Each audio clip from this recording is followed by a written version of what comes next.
Assalamualaikum warahmatullahi wabarakatuh. Yang kami hormati Ibu Selvi selaku dosen dari mata kuliah Keamanan Siber. Kami di sini kelompok 9 akan mempresentasikan hasil dari tugas praktikum kedua kami, yaitu menavigasi sistem file Linux dan pengaturan perizinan.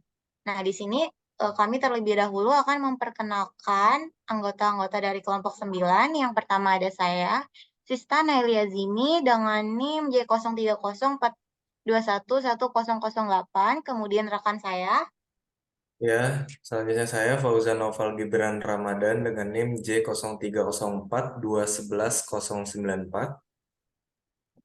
Dan perkenalkan nama saya Sagi Al-Fasih dengan NIM J0304211144. Nah, langsung saja masuk di sini, yaitu ada tujuan dari lab ini tersendiri, yaitu ada menjelajahi sistem file di Linux. Yang kedua, izin file. Dan yang ketiga, tautan simbolik dan jenis file khusus lainnya. Di sini saya akan menjelaskan bagian satu, yaitu menjelajahi sistem file di Linux. Yang step awal, saya sudah menjalankan dari VirtualBox CyberOps ini.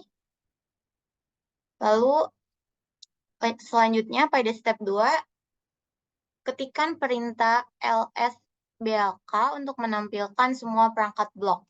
Di sini langsung saja mengetikkan perintahnya, yaitu lsblk. Nah, output di atas itu menunjukkan bahwa VM CyberOps Workstation ini memiliki 3 perangkat blok. Yang terpasang yaitu SR0, SDA1, dan SDB. Selanjutnya yaitu gunakan perintah mount untuk menampilkan informasi lebih detail tentang sistem file yang saat ini dipasang di VM. Kita ketikkan perintah mount di sini.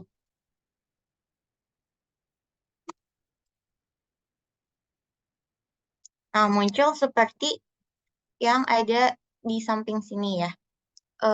Perintah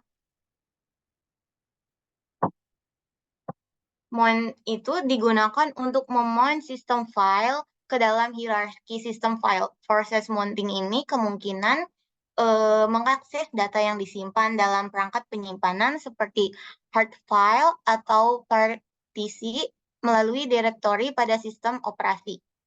Oke, selanjutnya ke bagian C, yaitu jalankan perintah mount lagi, tapi kali ini gunakan pipa yang garis tegak ini untuk mengirim output dari mount ke grep untuk memfilter output dan hanya menampilkan sistem file root.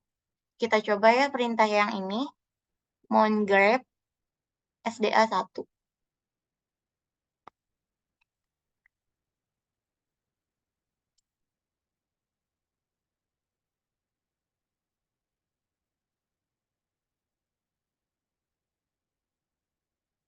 Nah,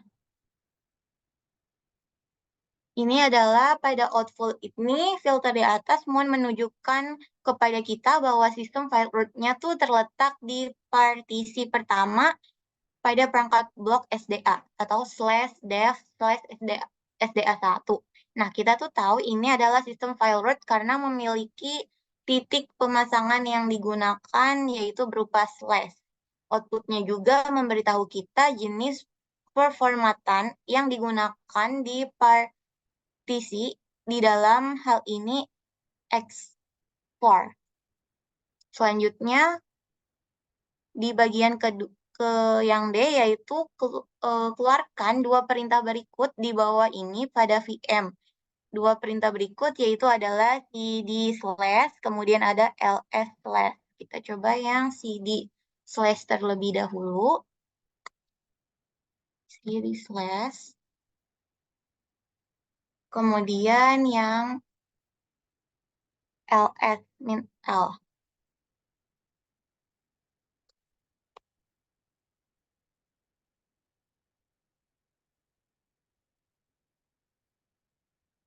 Oke, langsung enter.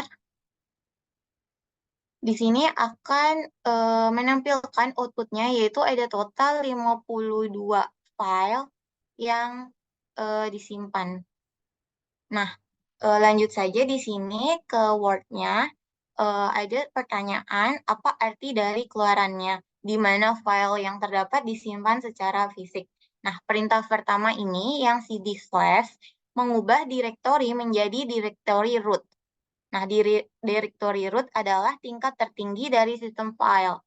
Karena slash dev slash sda1 dipasang pada direktori root slash dengan mendaftarkan file-file direktori root. Pengguna sebenarnya mendaftarkan file-file yang disimpan secara fisik di root system file slash dev slash sda1. Kemudian, apa fungsi dari komen ls-l ini? Nah, komen ls-l ini itu untuk menampilkan file dan direktori dalam format panjang. Kemudian ada pertanyaan lagi di sini, mengapa slash dev slash sdb1 tidak bisa ditampilkan pada output di atas? Nah, slash dev slash sda1 ini tidak bisa ditampilkan pada output di atas itu karena slash dev slash sdb1 ini belum dimount, belum dimounting. Lanjut saja pada step ketiga, yaitu ada memasang dan melepas sistem file secara manual. Nah, perintah mount juga dapat digunakan untuk memasang dan melepas sistem file seperti yang terlihat pada langkah sebelumnya. VM ini tuh memiliki dua hard drive terpasang. Yang pertama dikenali oleh kernel sebagai slash dev slash sda, sedangkan yang kedua dikenali sebagai slash dev slash edb. Lanjut saja kita ketikkan perintah ls-l ini. ls-l, enter. ls-l untuk memverifikasi bahwa direktori second drive berada di direktori home analyst. Bisa dilihat pada VM yang di sebelah kanan ini.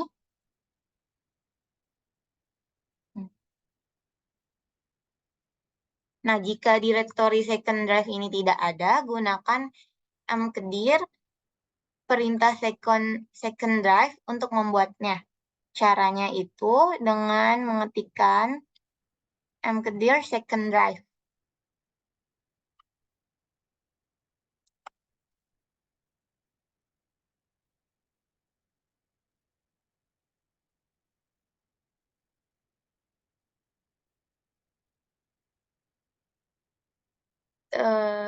Ini permission denied. Ini permission denied.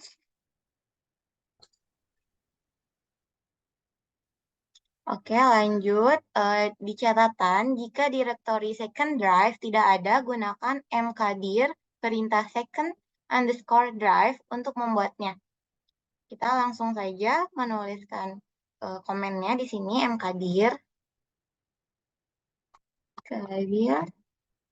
second underscore drive. Output sini menunjukkan bahwa cannot create directory second underscore drive itu karena filenya sudah ada. Jadi saya tuh udah membuat file sebelumnya. Jadi file second drive ini sudah ada ya. Langsung saja ke step selanjutnya. Nah, gunakan perintah ls-l untuk membuat daftar isi direktori second underscore drive yang baru dibuat. ls-l.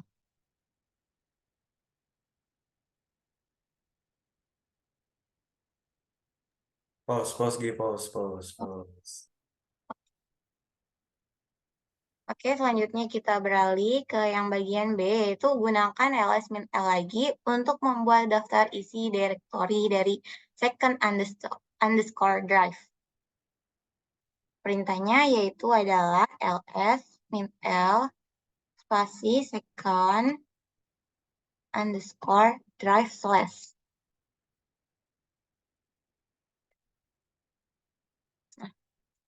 perhatikan bahwa direktori tersebut ini tuh hasilnya kosong ya, totalnya 0.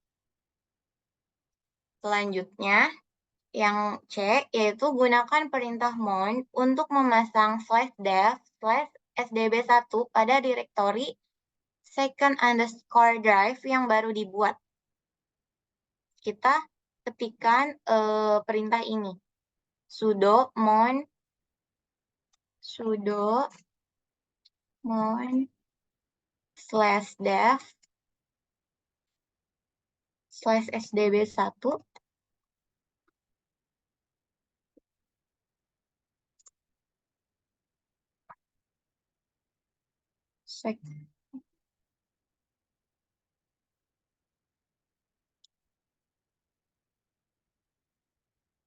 drive/.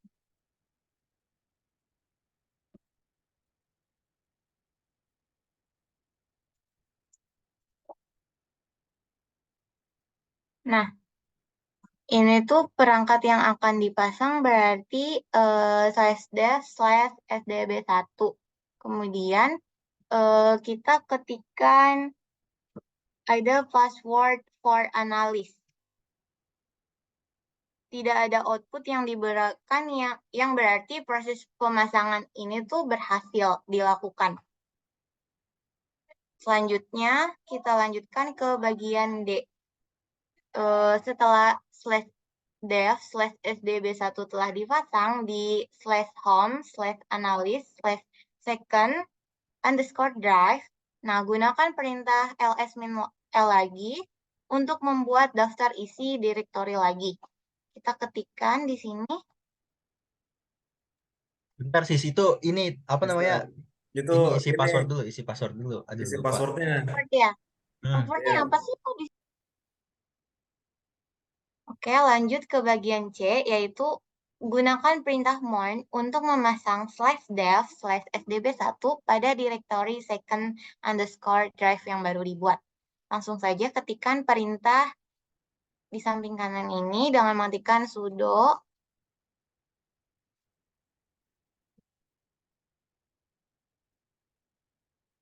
mount dev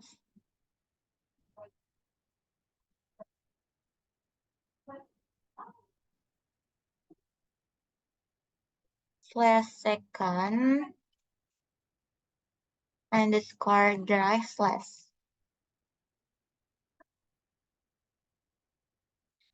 Di sini kan kita membutuhkan password. Nah, passwordnya itu adalah CyberOps.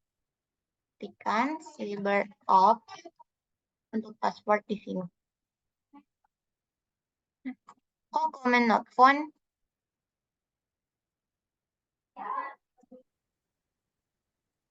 Oke, selanjutnya yang di bagian C ini kan gunakan perintah mount untuk memasang /dev/sdb1 kan.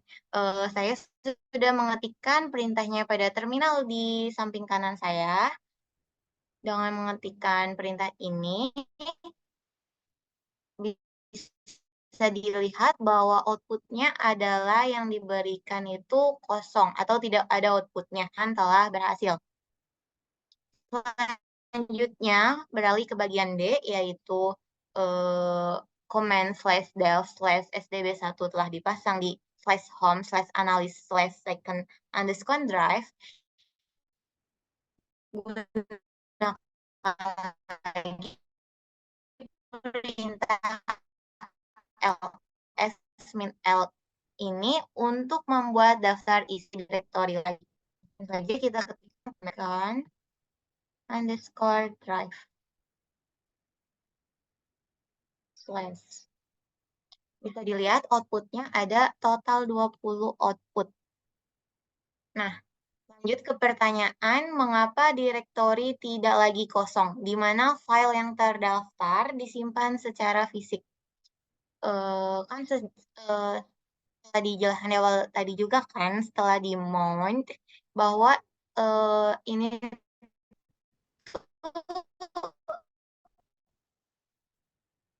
sudah di mount. Jadi /home/analyst_drive ini menjadi titik secara fisik di /dev/ kan perintah mount tanpa opsi lagi untuk menampilkan informasi rinci tentang partisi /dev/sdb1. Nah, seperti yang digunakan sebelumnya, perintah grep itu hanya untuk menampilkan sistem file di dev/sdx.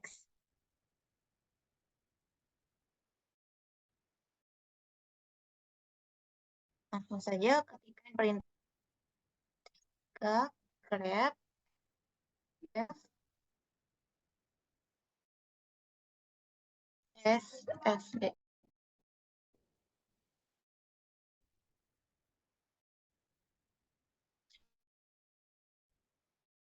Bisa dilihat di sini output. Nah, perintah grep dev/. Oke, selanjutnya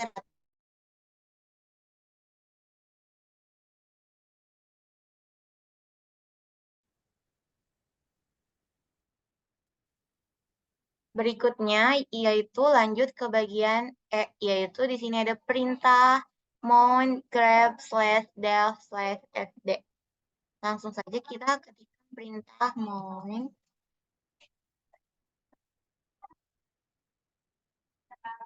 grep/dev/sd.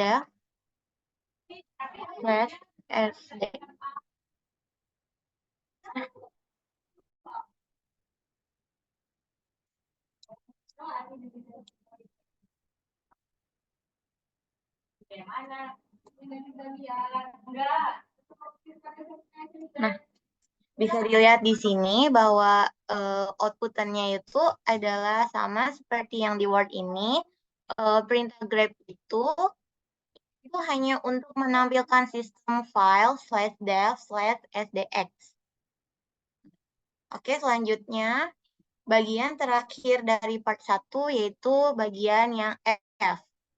Yang bagian F ini yaitu adalah perintah unmount. Langsung saja kita ketikkan di terminal sudo unmount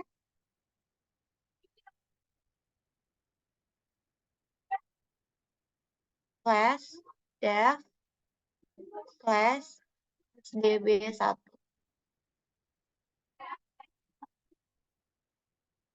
Ini passwordnya adalah CyberOps.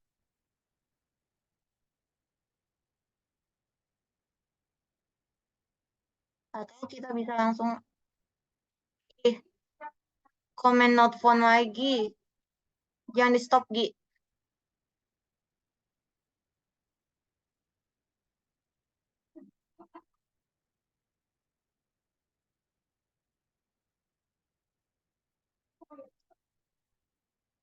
Kita sudo unmount /dev/sdb1. Comment not found tahu. Ya Itu Allah. kayaknya pakai spasi. Selanjutnya, yaitu kita lanjut pada tahap terakhir dari bagian part 1, yaitu bagian yang F, yaitu melepas sistem file sama sederhananya. Nah, pastikan mengubah direktori ke sesuatu di luar titik pemasangan dan gunakan perintah umount. Gitu. Langsung saja kita ketikkan perintahnya di terminal.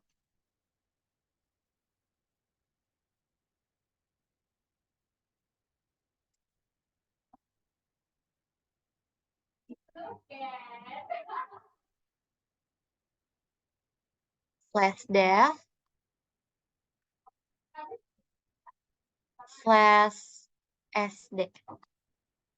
Enter.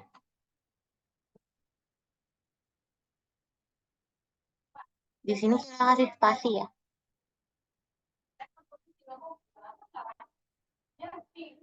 Sudo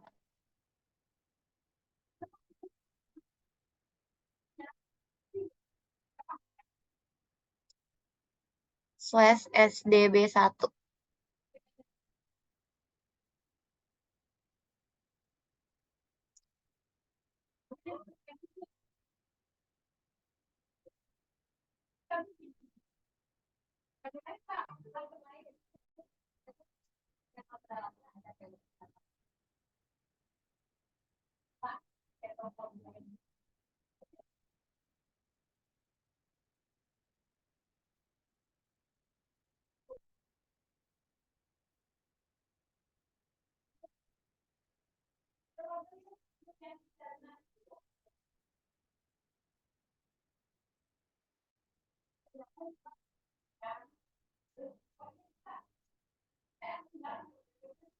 Saya pause aja deh, Gi. Kemudian kita berada pada bagian terakhir dari part 1, yaitu bagian F, melepaskan sistem file yang sangat sederhananya. Nah, pastikan telah mengubah direktori ke sesuatu di luar titik pemasangan dan gunakan perintah unmount untuk me-unmount. Langsung saja kita klik perintah ini pada terminal di samping kanan, sudo unmount /del/fdw1, enter. Nah, outputnya yaitu bisa kita lihat di sini, not muted, karena tuh sebelumnya saya sudah unmount. Jadi kita langsung saja pada komen selanjutnya, yaitu di sini ada -l untuk memeriksa apakah hasil outputnya adalah 0 atau kosong.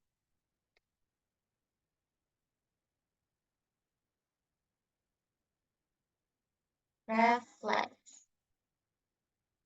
Kita bisa lihat di sini bahwa outputnya adalah 0. Nah, kenapa outputnya adalah 0? Karena kan kita sebelumnya itu kita sudah meng-unmount tersebut dengan perintah sudo unmount /del/fdw1. Maka hasil outputnya adalah 0. Selanjutnya akan dijelaskan oleh rekan saya yang part 2, yaitu Fauzan Noval Gibran. Sista, yang kedua Agi.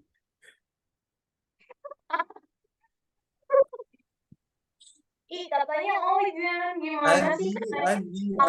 Enggak. Dulu. Nih, kata Agi kan yang terakhir tuh katanya ikutin NIM, jadi aku ingatnya itu nih. Enggak. Ya udah, aku langsung ngomong aja yang oke, selanjutnya. Iya. Ya.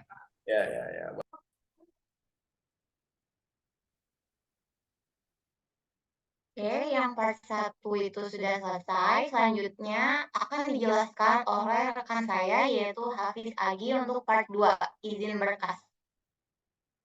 Pada rekan saya dipersilahkan. Baik, terima kasih Sista. Izin share sebelumnya.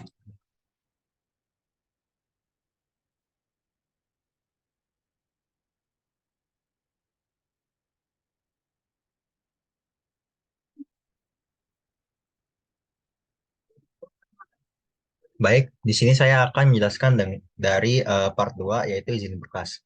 Nah, untuk sistem file Linux ini memiliki fitur bawaan, di mana fitur bawahnya ini untuk mengontrol kemampuan pengguna dalam melihat, mengubah, menavigasi, dan mengeksekusi file-file yang ada pada Linux. Dan pada dasarnya, setiap file dalam sistem file memiliki izinnya sendiri. Jadi di sini saya akan mensimulasikan dari step 1, yaitu pertama visualisasi dan ubah izin file. Di mana yang pertama kita akan mengetik cd lab support file /script. Oke, kita akan ketik cd lab support files /script. Lalu enter. Nah, kita sudah masuk ke dalam home analysis lab support files script. Jadi kita masuk ke dalam direktorinya. Lalu yang kedua, gunakan perintah ls untuk menampilkan izin file. Kita ketik ls-l. Nah, maka di sini ada total 60 izin file yang bisa kita akses. Nah, di sini ada pertanyaan, perhatikan file cyops.mn sebagai contoh. Siapa pemilik file tersebut dan bagaimana dengan grupnya. Nah, untuk pemilik file dari si sciklope.mn ini, yaitu adalah pemiliknya analis, ya, yang ini analis, dan untuk kelompoknya itu ada di analis juga. Nah, lalu ada pertanyaan lagi, izin untuk cyops.mn adalah min rw, min r, min r, min maksudnya itu apa?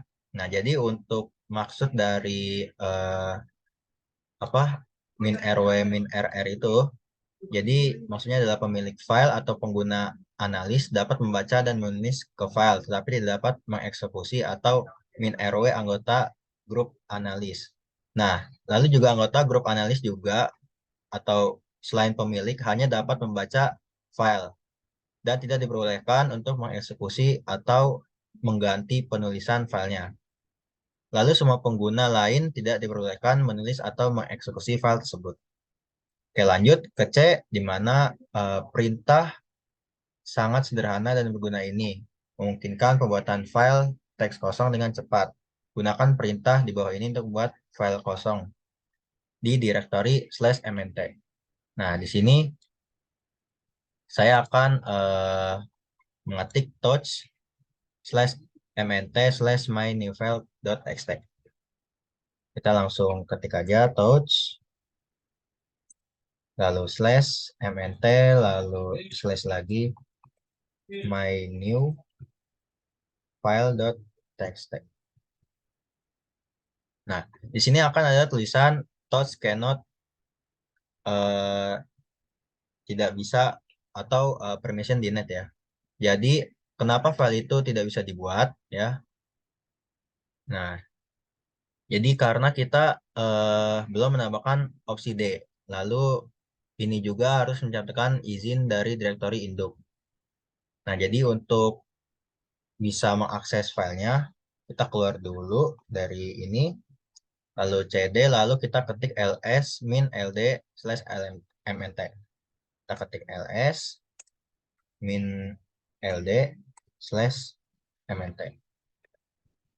Nah, di sini ada ini ya. Jadi berarti kita sudah bisa melakukan izin direktorinya. Nah, di sini ada jawabannya juga, di mana izin direktori /mnt ini dimiliki oleh pengguna root dengan izin drw xr /strip xr strip x. Dengan cara ini hanya pengguna root yang diperbolehkan menulis ke folder /mnt. Lalu ada pertanyaan lagi, apa yang bisa dilakukan agar perintah touch ini yang ditunjukkan di atas berhasil? Nah, perintah dapat dijalankan sebagai root atau menambahkan sudo sebelumnya, atau izin direktori /mnt dapat dirubah. Nah, lalu kita masuk ke D, di mana D ini perintah chmod digunakan untuk mengubah izin suatu file atau direktori. Seperti sebelumnya, pasang partisi /dev/sdb1 pada direktori /home/analyst/second drive yang dibuat sebelumnya di lab ini. Nah, kita ketik sudomon /dev sdb1/second drive. Kita ketik sudomon /dev /sdb1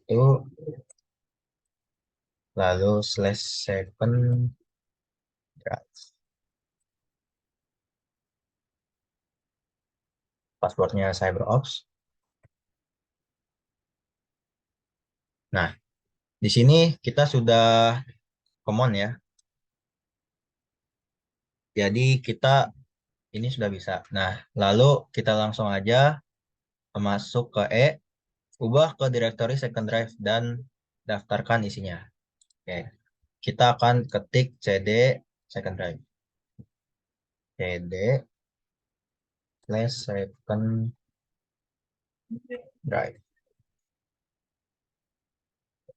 Lalu kita ketik ls-l untuk melihat direktorinya. Nah, di sini kita sudah melihat direktorinya ya. Ada myfile.txt yang sudah kita buat tadi. Nah, di sini ada pertanyaan juga, apa izin file myfile.txt? Jadi perintahnya itu adalah ini, min rw, min r, min r. Ya. Lalu kita lanjut ke F, di mana F ini gunakan perintah chmod untuk mengubah izin myfile.txt. Oke. Jadi kita akan ketik sudo chmod 665 myfile.txt. Kita akan ketik sudo chmod 665 myfile.txt. Nah, lalu kita lihat lagi apakah si myfile.txt-nya itu sudah bisa. Nah, jadi kita sudah mengubah izinnya ya di myfile.txt-nya yang tadinya tidak mendapatkan izin menjadi mendapatkan izin. Nah, di sini ada pertanyaan juga, apakah izinnya berubah? Apa izin dari myfile text tersebut? Ya, jawabannya ya, izinnya berubah dan perintahnya menjadi min rw, min rw, min rx. Jadi semuanya bisa mengganti dari file atau mengubah isi dari myfile.txt. Nah, di sini kita langsung ke perintah G, di mana kita diharuskan untuk mengetik chown digunakan untuk mengubah kepemilikan file atau directory. Keluarkan perintah di bawah ini untuk menjadikan root sebagai pemilik myfile.txt. Nah, jadi kita akan mengetik sudo chown analysis. Sorry. Itu yang perintah yang F itu ada pertanyaan, Cok. Perintah apa yang akan mengubah izin myfile.txt? Gue Ya, mana? lihat gak? Ya, kagak ada resum. Ya udah. Yang mana? Ini tuh, perintah apa yang akan mengubah izin myfile di bawah. Nah, itu. Mana? Nah, tuh. Oh ini, oh iya. Itu. Itu lu ketik juga kayaknya itu sudo chmod yang itu. Ini ya. Iya. Enggak, bukan yang lu ketik yang apa yang jawabannya itu yang sudo chmod 77. Oh ini. Terus ditampilin lagi alias min L. Hmm, Perlu nggak? Apa enggak? Apa enggak jawab aja gitu. Kalau enggak, ya ntar gua ini dah. Nih ntar gua baca dari sini. ya udah bebas. Ya udah, gua dari sini lagi. Oke, di sini ada pertanyaan apakah izinnya berubah dan apa izin dari myfile.txt itu? Ya. Jadi jawabannya adalah ya, izin berubah dan perintahnya menjadi min rw, min rw, min rx. Jadi semua bisa mengubah isi dari myfile.txt. Perintah chmod mengambil izin dalam format oktal dan begitu rincian 665 adalah sebagai berikut. 6 dalam oktal adalah 110 dalam biner. Dengan asumsi setiap posisi izin suatu file bisa 1 atau 0 atau 110 berarti RW atau bisa dibaca, ditulis dan dijalankan. Oleh karena itu perintah chmod 665 myfile mengubah izin menjadi pemilik atau RW 6 dalam oktal atau 110 dalam biner, yaitu baca dan tulis. Lalu ada golongan RW 6 dalam oktal atau 110 dalam biner, yaitu baca dan tulis. Dan lainnya atau RX 5 dalam oktal atau 101, yang berarti baca dan dijalankan. Lalu di sini ada pertanyaan juga, perintah apa yang akan mengubah izin myfile.txt menjadi RWX, RWX, RWX yang memberikan akses penuh kepada pengguna manapun di sistem file tersebut. Nah, jadi perintahnya adalah sudo chmod 77 myfile.txt. Jadi kita akan coba saja. Kita akan ketik sudo chmod 777 myfile.txt. Nah, lalu kita lihat apakah perizinannya sudah berubah. Nah, jadi perizinannya sudah berubah ya. Jadi semuanya bisa mengakses si myfile.txt. Nah, lalu kita lanjut ke G, di mana perintah chown digunakan untuk mengubah kepemilikan file atau direktori dan keluarkan perintah di bawah ini untuk menjadikan root sebagai pemilik myfile.txt. Nah, jadi kita akan mengetik sudo chown analyse myfile.txt. Kita akan ketik di sini sudo chown analyse myfile.txt. Lalu kita enter. Nah, di sini kita lihat ls-l. Apakah si direktori myfile-nya itu sudah terganti ya. Nah, di sini kita bisa melihat ya. Jadi hanya analis, lalu juga sudah terganti.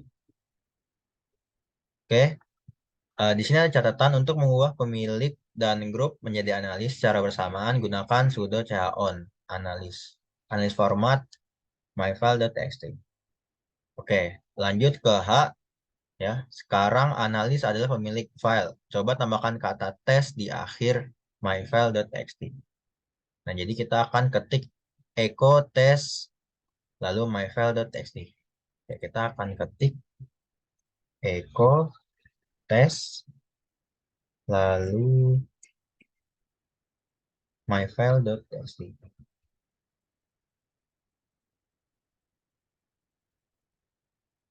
Lalu kita ketik lagi get myfile.txt.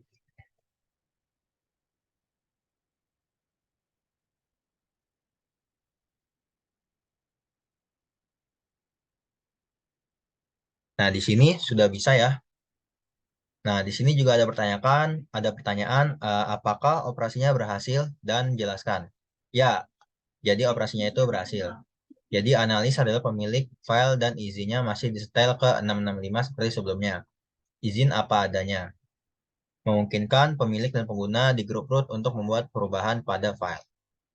Oke, kita langsung aja ke step 2 di mana direktori dan izin. Mirip seperti file biasa, direktori juga memiliki izin. Baik file maupun direktori memiliki 9 bit untuk izin pemilik atau pengguna grup dan lainnya. Ada juga 3 bit lagi untuk izin khusus. Ada set UID, set GID, dan sticky yang berada di luar cakupan lab ini.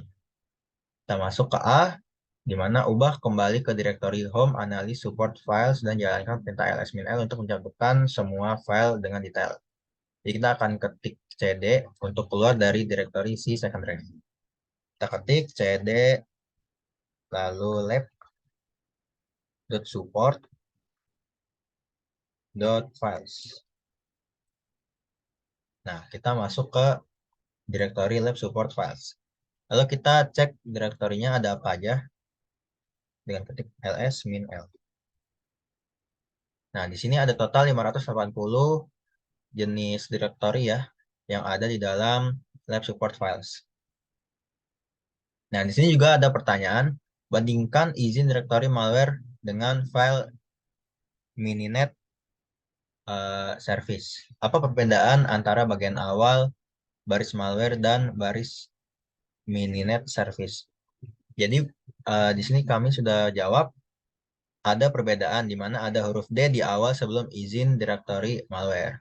Nah, di sini ada penjelasan di mana huruf D di awal baris menunjukkan bahwa jenis file adalah direktori dan bukan file. Perbedaan lain antara izin file dan direktori adalah bit eksekusi. Jika suatu file memiliki bit eksekusi yang diaktifkan, berarti file tersebut dapat dieksekusi oleh sistem. Direktori berbeda dari file dengan set bit eksekusi. Atau file dengan set bit eksekusi adalah script atau program yang dapat dieksekusi. Jadi direktori dengan set bit eksekusi menentukan apakah pengguna dapat memasuki direktori tersebut. Perintah chmod dan chown bekerja untuk direktori dengan cara yang sama seperti perintah untuk file.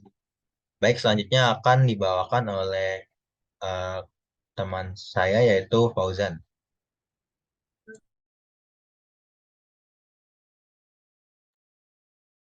Baik, terima kasih Hafiz Agi. Selanjutnya part 3 akan dijelaskan oleh saya. Izin share screen.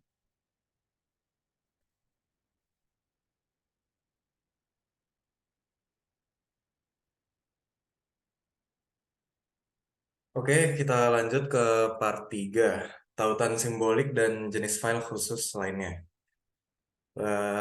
Sekarang telah melihat beberapa jenis file berbeda di Linux. Karakter pertama di setiap file yang terdaftar dengan perintah ls-l menunjukkan jenis file. 3 jenis file berbeda di Linux termasuk subtype dan karakternya adalah file biasa yang menggunakan simbolik min, antara lain file yang dapat dibaca atau file teks, file biner atau program, file gambar, dan file terkompresi. Lalu file directory yang menggunakan simbol D, yaitu menunjukkan folder.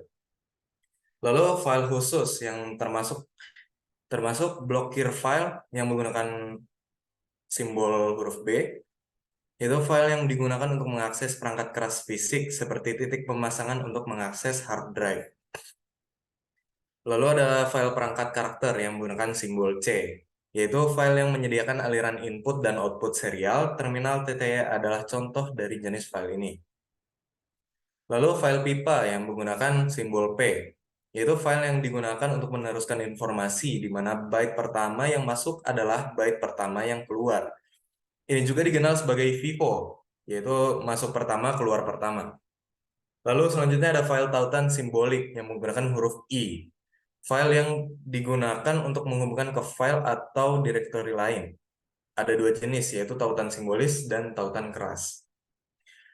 Dan yang terakhir file socket, ini digunakan untuk meneruskan informasi dari aplikasi ke aplikasi untuk berkomunikasi melalui jaringan.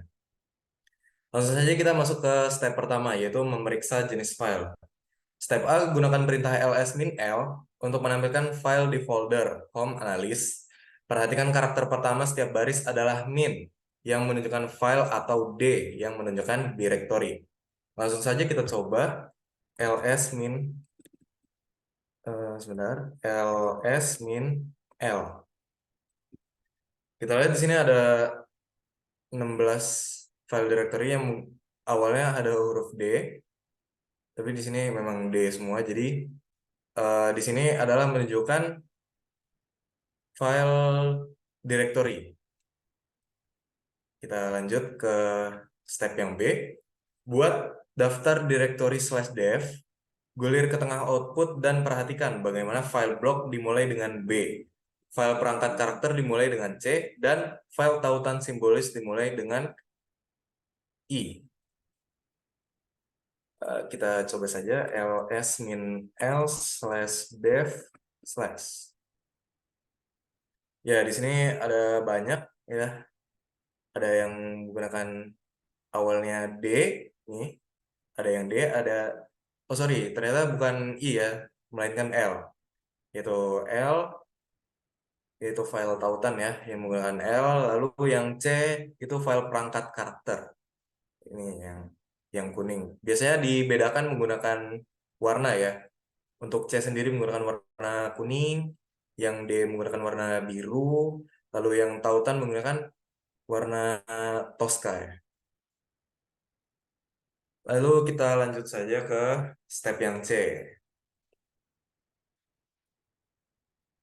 Tautan simbolik di Linux seperti pintasan di Windows. Ada 2 jenis tautan di Linux. Yang pertama tautan simbol dan yang kedua tautan keras. Perbedaan antara tautan simbolik dan tautan keras yaitu file tautan simbolis menunjukkan ke nama file dari file lain dan file tautan keras menunjukkan ke konten file lain. Buat 2 file dengan menggunakan echo. Kita coba saja komennya. Echo ketik simbolik ketik file 1.txt. Oke, lalu cat file 1.txt. Lalu echo ketik hard ketik file 2.txt, cat file 2.txt. Oke. Lalu step yang selanjutnya gunakan ln-s membuat tautan simbolik ke file 1.txt dan ln untuk membuat tautan keras ke file 2.txt. Kita coba saja. ln min s file 1.txt file 1 simbolik. Lalu ln file 2.txt file 2 hard. Oke, setelah dilakukan komennya, kita lanjut ke step yang E. Menggunakan perintah ls min l dan periksa daftar directory. Kita coba lagi. Oke, totalnya sudah bertambah ya. Di sini terlihat bahwa ada file 1.txt dan file 2.txt. Kita perhatikan bagaimana file 1 simbolik merupakan tautan simbolik dengan L di awal baris dan penunjuk ke file 1.txt yang ini ya. File 1 simbolik menunjuk ke file 1.txt. Lalu file 2 hard seperti tampaknya itu merupakan file biasa karena sebenarnya itu dia adalah file biasa yang menunjukkan ke inode yang sama pada drive hard disk dengan file 2.txt. Dengan kata lain, file 2 hard menunjukkan ke atribut dan lokasi blok disk yang sama dengan file 2.txt. Angka 2 pada kolom kelima daftar file 2 hard dan file 2.txt menunjukkan bahwa dua file yang ditautkan secara keras ke inode yang sama. Untuk daftar direktori kolom kelima menunjukkan jumlah direktori dalam direktori termasuk folder tersembunyi. Oke, step yang E sudah selesai. Kita lanjut ke step yang F. Mengubah nama file asli file 1.txt dan file 2.txt dan perhatikan pengaruhnya terhadap file yang ditautkan. Mari kita coba komennya. Menggunakan mv file 1.txt spasi file 1new.txt. Oke, lanjut yang kedua, file 2 new.txt. Oke, lalu kita cat ya, cat file 1 simbolik. Outputnya sama seperti yang di Word. Lalu kita cat yang file 2. Cat file 2. Oke, mari kita perhatikan di outputnya ya. Bagaimana file 1 simbolik sekarang menjadi tautan simbolik yang rusak karena nama file yang ditunjuk file 1.txt telah berubah. Tetapi file tautan keras file 2 hard masih berfungsi dengan benar karena menunjuk ke inode file 2.txt dan bukan namanya, yang mana sekarang menjadi file 2 new.txt. Lalu di sini ada pertanyaan, menurut Anda apa yang akan terjadi pada file 2 hard jika Anda membuka editor teks dan mengubah teks di file 2 new.txt? Apa yang akan terjadi? Yang terjadi adalah apabila kita mengubah isi satu file akan mengubah isi file lainnya karena keduanya menunjuk ke inode yang sama pada hard disk drive. Lalu di sini ada sepatah cerminan, izin dan kepemilikan file adalah dua aspek terpenting di Linux. Mereka juga merupakan penyebab umum terjadinya masalah. File yang memiliki izin atau kepemilikan yang salah tidak akan tersedia untuk program yang perlu mengaksesnya. Dalam skenario ini, program biasanya akan rusak dan terjadi kesalahan. Baik, telah selesai presentasi dari kelompok kami. Terima kasih telah memperhatikan dan mohon maaf apabila ada kesalahan dan kekurangannya. Kami akhiri. Wassalamualaikum warahmatullahi wabarakatuh.